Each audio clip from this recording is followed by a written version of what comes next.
Salini hivi: Baba yetu uliye mbinguni, jina lako litukuzwe, ufalme wako uje, mapenzi yako yatimizwe hapa duniani kama huko mbinguni. Utupe leo riziki yetu, utusamehe deni zetu kama sisi nasi tuwasamehevyo wadeni wetu, na usituingie katika majaribu, lakini utuokoe na yule mwovu, kwa kuwa ufalme ni wako na nguvu na utukufu na hata milele. Amen. Yesu aliwafundisha wanafunzi wake kusali hiyo sala kwa sababu alijua kuna muda watapita katika changamoto, akawaelekeza namna ya kwenda mbele za Mungu kumwambia, ili Mungu aweze kufanya kile ambacho amekusudia kufanya.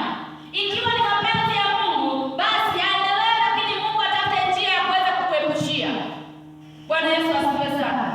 Lakini kumbuka pia kuna mapenzi ya wanadamu yamtendeka ndani ya Mungu, ndani ya wanadamu.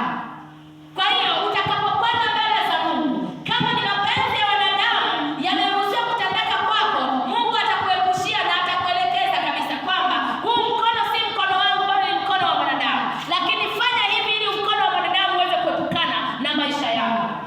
Haleluya. Amina. Mtu aliyeokoka ni lazima awe mtu wa maombi. Bwana Yesu asifiwe sana. Amina. Kitabu cha Waefeso sura ya 5 mstari wa 20 hadi wa 21. Waefeso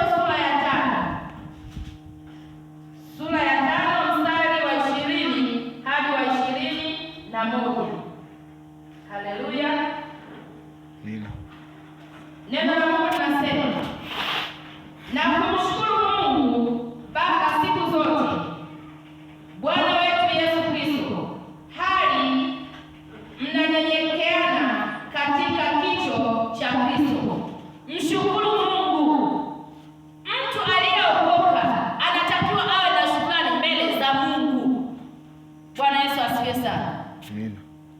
Usiwe mtu ambaye huwezi kushukuru, na neno linasema mshukuru Mungu kwa kila jambo. Hata kama Mungu ameruhusu mapito ndani ya maisha yako, mwambie